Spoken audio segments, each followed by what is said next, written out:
We have Johanna Seasonwein. Are you a Picasso or Pollock? Understanding our communication styles.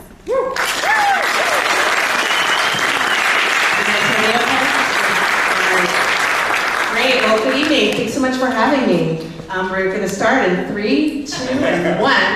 I want to tell you guys a story about Pablo Picasso. So in 1905, he decided he wanted to paint the portrait of Gertrude Stein, who was one of the most important art patrons in Paris. And she sat for him like 80 times, but he just could not get the painting right. Until one day, in a fit of exasperation, he painted over everything that he had already done, and he took off for a summer vacation in Spain, where he encountered ancient Iberian sculptures that depicted the face like a mask. And when he got back, he finished the portrait thinking back to the sculptures he had seen. Now Gertrude noted she really didn't look anything like the painting. And Picasso said, "Don't worry, you will." So what he meant was he could see a day when people would associate his portrait more with Gertrude than what she actually looked like.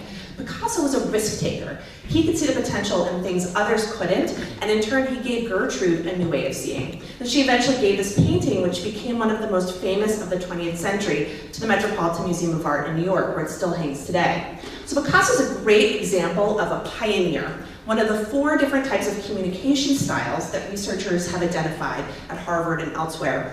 And because I'm an art historian by training, I like to associate each of these with an artist. So the pioneer with the risk taker Picasso, the driver with the action painter Jackson Pollock, the integrator with the painter of family life Mary Cassatt, and the guardian with Piet Mondrian, who's famous for structured grid paintings. So why do I care so much about communication styles? Well, researchers have determined we spend about 80% of our workday communicating with other people. Now, hopefully your communications don't look anything like this, but even if we don't devolve into fistfights at the office happy hour, there's still a moment when we often feel like we're just not getting through to another person and maybe we don't know why. So I believe that the secret to better communication and improved work performance is knowing our style and the styles of others. So each of us is at least one of these 4, sometimes a mix. So which one are you? So the first one is the pioneer.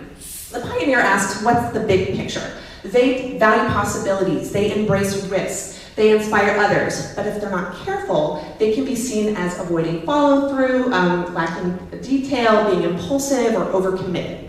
So with a pioneer, you want to focus on giving them the big picture, following up and writing, but don't argue with them because they might feel like you're stifling their freedom of expression. So the second style is the driver, or Jackson Pollock. And the driver likes to ask, what's the end result? They initiate action. They like to take charge and focus on those end results. But their challenge is that they can be seen sometimes as too impatient, overly competitive, demanding, or even insensitive.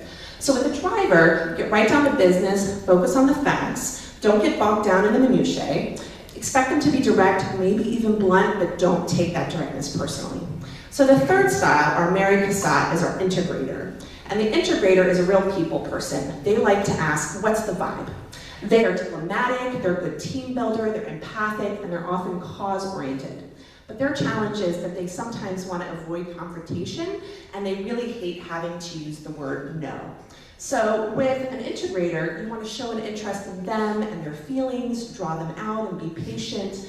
But don't rush them into a decision, and don't assume that just because they're not voicing opposition necessarily means that they agree with the decision. And finally, we have the guardian, Mondrian, who's methodical, detail-oriented, and structured, and asks, what are the facts? And in fact, I had a guardian who told me how much this painting reminded him of an Excel spreadsheet. The challenge for a guardian is that they can be seen as indecisive or too cautious, and sometimes inexpressive. So with a guardian, you want to give them the facts and be specific, answer their questions, but don't frame the feedback as criticism, and don't expect them to respond emotionally.